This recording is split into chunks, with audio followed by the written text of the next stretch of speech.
하나님 말씀은 에베소서 6장 10절로 12절입니다.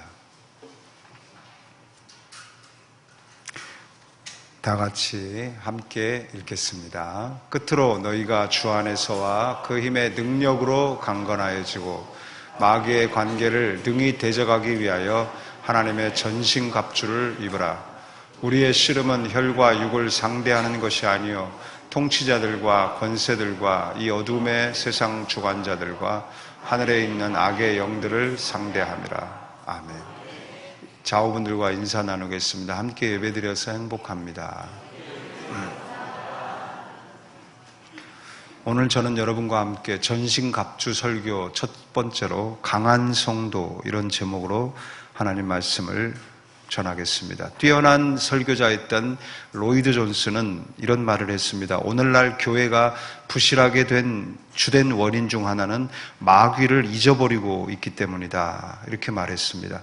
마귀의 영역 안에 살고 있는데 마귀를 잊어버리고 산다라는 것이죠.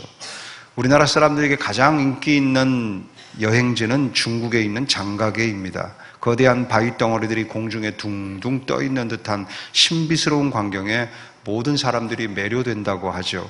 그런데 그런 오묘한 경치를 가진 장가게를 기억하지만은 그곳의 이름이 왜 장가게인지는 모릅니다.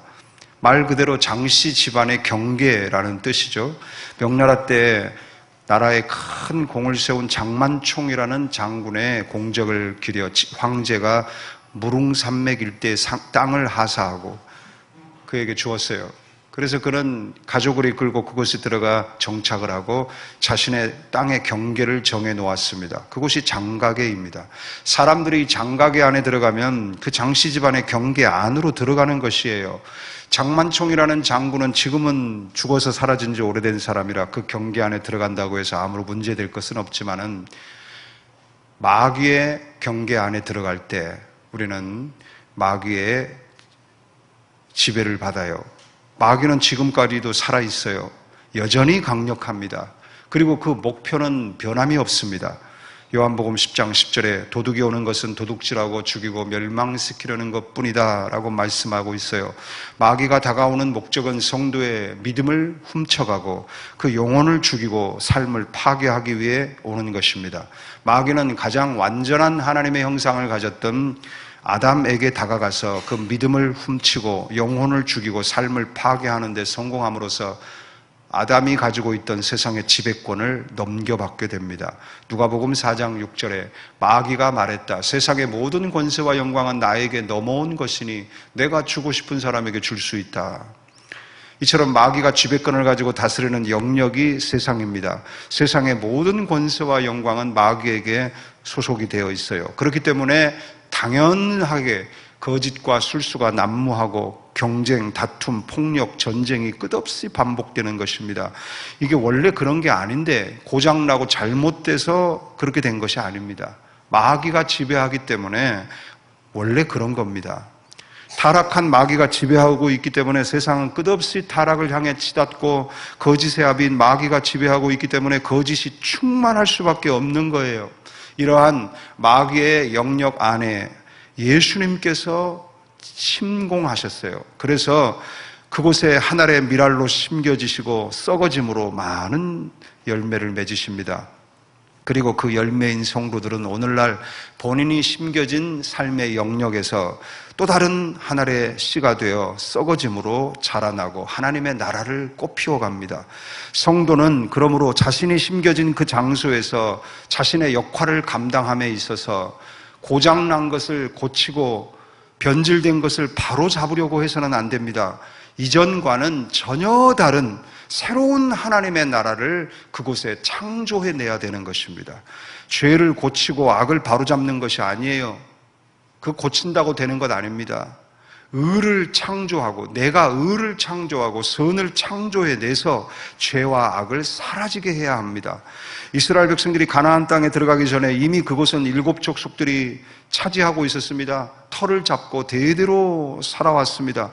그들이 언제부터 그곳에 있었나? 그들은 누구인가? 왜 그렇게 극심하게 타락한 사람이 되었을까? 그거 궁금해할 필요도 없고요. 이유를 알 필요도 없어요. 왜냐하면 세상 어디를 가든지 마귀의 영역 안에 마귀를 지배 밖으로 있는 사람들은 반드시 타락할 수밖에 없기 때문입니다. 그곳을 향해 이스라엘 백성들이 들어간 것은 그들의 그 타락한 문화를 고치고 바로잡기 위해 들어간 것이 아닙니다. 그곳에 그들이 들어간 이유는 시내산에서 하나님께 받은 새로운 나라의 법, 율법을 가지고 하나님이 통치하는 새로운 나라를 그곳에 창조하기 위해 들어간 것입니다. 마찬가지로 오늘날의 성도인 우리들이 세상 속에 존재한다는 것은 예수님이 통치하는 하나님의 나라를 그곳에 창조하기 위해 있는 것입니다. 고치고 바로 잡아봤자 그게 그거고요. 도찐 개찐이에요. 도찐 개찐 무슨 말인지 못 알아들으시는 분 없죠? 그게 그겁니다. 어느 예수를 믿는 여자 청년이 있었는데 자기밖에 모르는 이기적인 청년이 기도를 해도 늘 자기 자신만을 위해 기도합니다. 어느 날 목사님으로부터 앞으로는 자신만 위해 기도하지 말고 부모님도 위해서 기도하고 이웃도 기도를 해 주어라 이렇게 조언을 받았어요. 그래서 이 청년의 기도가 바뀌었다고 해요. 하나님, 나만 위해 기도한 걸 용서해 주세요. 이제부터 어머니를 위한 기도를 하겠습니다. 하나님, 우리 어머니에게 좋은 사위를 주시옵소서. 여러분, 왜 인생이 쪼그라드는 줄 아십니까? 고치려고 하지만 그게 그것이기 때문입니다. 고치려고 하지 말고 창조하려고 하십시오. 현 상태를 깨버리는 파괴력이 필요합니다.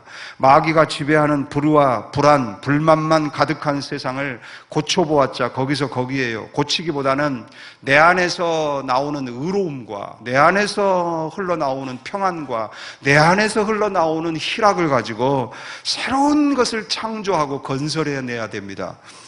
이것이 성도의 존재의 목적입니다. 그러기 위해 성도는 강해야 합니다. 약해서는 창조도 건설도 할 수가 없어요. 첫 번째로 사명에 대해 강해야 합니다. 저를 따라합시다. 사명에 대한 가슴에 손을 얹고요. 사명에 대한 강함을 가져야 한다. 마귀의 영역 안에 들어와 새로운 창조를 일으켜야 하는 성도는 먼저 자신의 존재에 대한 강한 확신을 가져야 합니다. 신입사원이 회사에 들어가면 가장 먼저 받는 것이 회사의 배지예요. 그것을 왼쪽 심장 위에다 부착하고 다닙니다. 왜 그렇습니까? 배지를 볼 때마다 내가 어느 회사에 소속돼 있고 내가 어느 회사의 사람이고 어느 회사를 대표하는지를 재확인하며 소속감과 강한 자긍심을 갖는 거예요. 하나님의 나라를 창조하고 하나님의 나라를 이 땅에 만들어가기 위해서는 성도는 자신이 누구인지를 분명히 알고 그것을 늘 새겨야 합니다. 내가 왜 하나님의 선택을 받았는가? 내가 왜 하나님의 부르심을 입었는가? 내가 왜 예수의 피로 구원을 받았는가?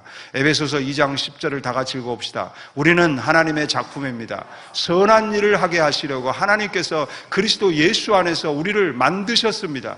하나님께서 이렇게 미리 준비하신 것은 우리가 선한 일을 하며 살아가게 하시려는 것입니다. 이 말씀을 보면 선한 일을 하게 하시려고 우리를 선택하고 부르고 구원하셨다라는 것이죠. 여기서 선한 일이란 부분적으로 일시적으로 가끔씩 착하고 가끔씩 정직해지는 그런 부분적 일시적 선함을 말하는 것이 아닙니다. 전체적으로 선한 목자이신 예수님을 닮은 삶을 살아가는 것을 말하는 것입니다. 저를 따라 합시다. 선한 일이란 선한 목자이신 예수님을 닮은 삶을 사는 것이다.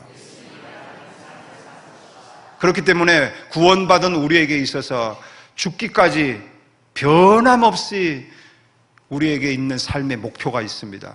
이것은 우리가 어떤 상황에 있든지 어떤 일을 만나든지 어떤 경험을 하든지 변치 않아야 할 인생의 목표입니다. 바로 선한 일을 위해 나는 선택을 받았고 부름을 받았고 구원을 받았다.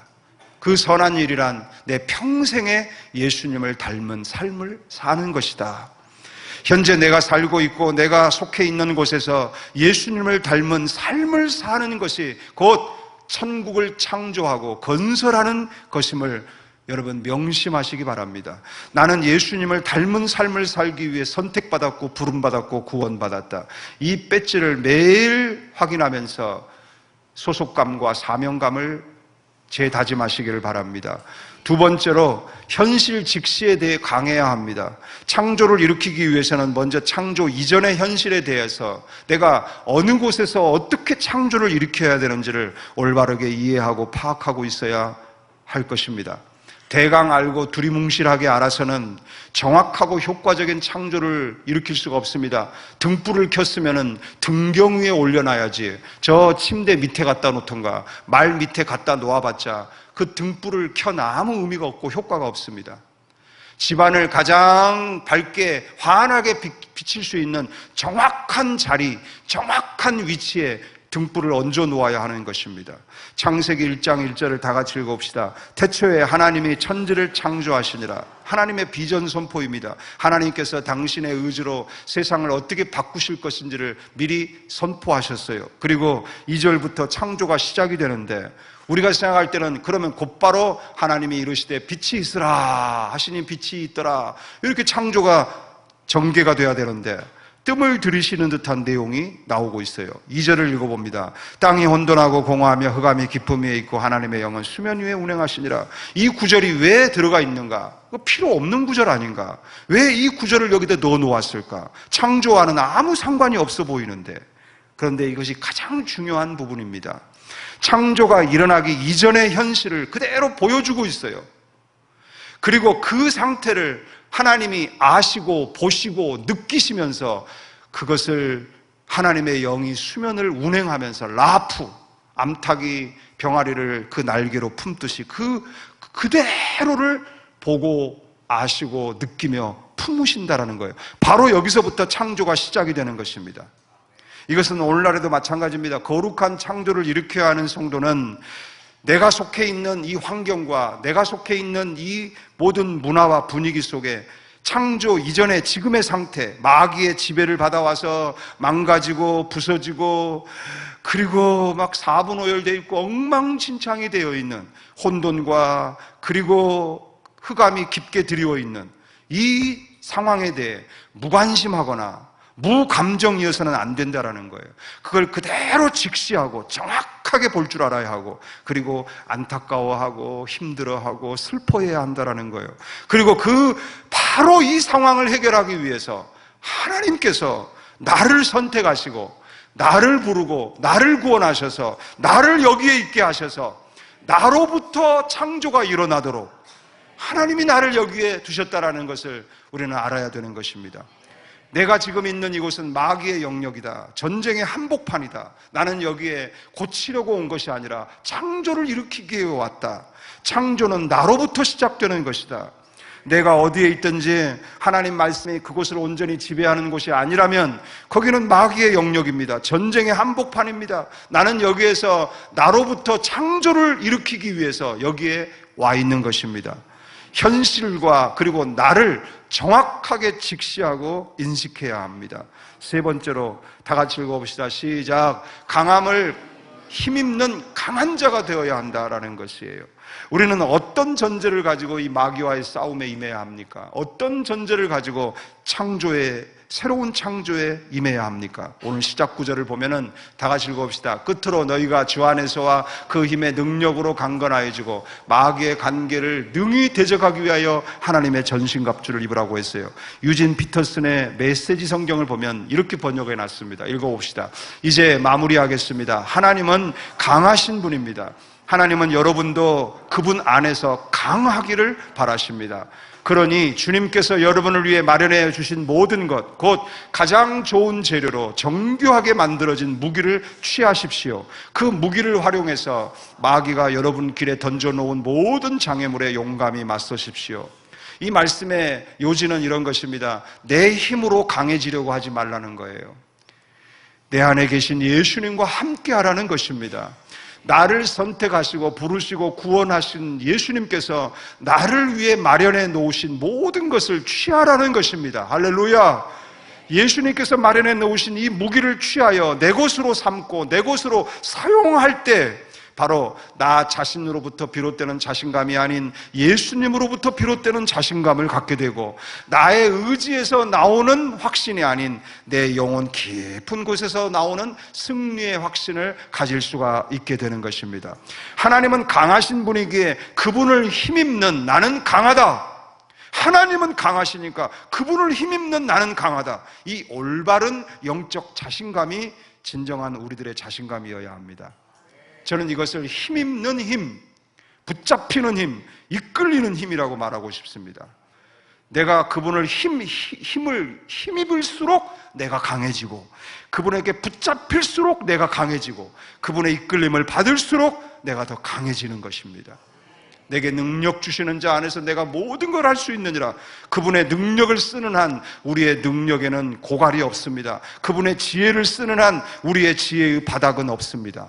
오직 나의 범위와 나의 한계는 그분이 정해놓은 범위와 한계일 뿐입니다. 고린도후서 10장 13절을 다 같이 읽읍시다. 그러나 우리는 분량 밖에 자랑을 하지 않고 오직 하나님이 우리에게 분량으로 나눠주신 그 분량의 한계를 따라 하노니 곧 너희에게까지 이른 것이라. 우리가 드러내고 사용하고 또한 자랑해야 할 힘은 내 분량 밖의 것을 자랑할 것이 아닙니다.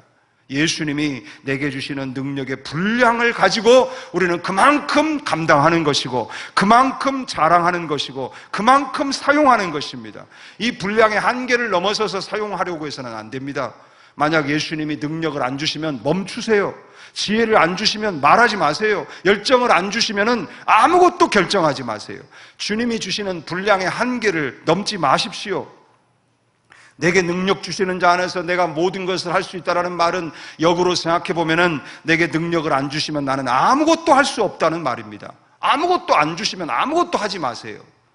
왜 여러분의 힘으로 하려고 합니까? 오직 예수님이 주시는 힘을 힘입어서 그분이 주시는 힘만큼 힘을 내야 합니다.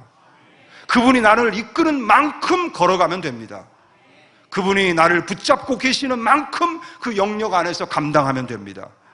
이것이 모든 순간과 상황에서 우리가 가장 먼저 살피고 챙겨야 할 승리의 법칙인 것입니다. 이 강함을 힘입는 강함에 성공하기만 한다면 우리는 우리에게 맡겨진 모든 창조의 작업들을 넉넉하고 훌륭하게 감당할 수 있을 것입니다. 설교를 맺습니다. 뒷동산을 올라가려는 사람은 가벼운 트레킹화를 신습니다. 험하고 높은 산을 올라가려고 하는 사람은 아주 단단한 등산화를 신습니다. 조개를 캐기 위해 뻘에 들어갈 때는 긴 장화를 신고요. 적과 싸우기 위해 나가는 군인은 전투화를 신습니다. 잘 걷고 잘 가고 그 일을 잘 해내기 위해서 우리는 우리에게 꼭 맞는 신발을 잘 착용해야 합니다. 그리고 제일 중요한 것은 걷기 시작할 때는 그것을 잊어야 한다는 것이죠. 걷기 시작할 때는 그걸 잊어야 합니다. 걷기 시작했는데 내가 신발을 잘 신었나? 내가 신발을 바꿔야 하는 거 아니야? 뭘 신어야 되지? 고민을 하지 말아야 합니다. 신발을 신고 걷기 시작할 때는 이제 신발을 몸과 하나인 것처럼 여기며 행동해야 합니다. 하나님의 창조를 일으키기 위해 세상을 향해 나아가는 성도도 이래야 합니다. 내가 가는 세상이 어떤 곳인지를 파악하고 거기에 맞는 신발을 신고 잘 착용해야 합니다. 잘 가기 위해서, 그리고 맡겨진 일을 잘 하기 위해서 우리는 우리에게 맞춤으로 제작되어 있는 옷을 잘 입고 잘 착용해야 합니다. 잘 선택하고 제대로 착용해야 돼요. 그리고 착용하고 나서는 더 이상 그것으로 인해 고민하지 않도록 착용할 때 제대로 착용해야 합니다. 앞으로 6주간의 설교를 통해 하나님께서 여러분 각자에게 맞춤형 전신갑주를 입혀주실 거예요. 잘 들으세요. 잘 받으세요. 제대로 착용하셔야 돼요. 기도하겠습니다.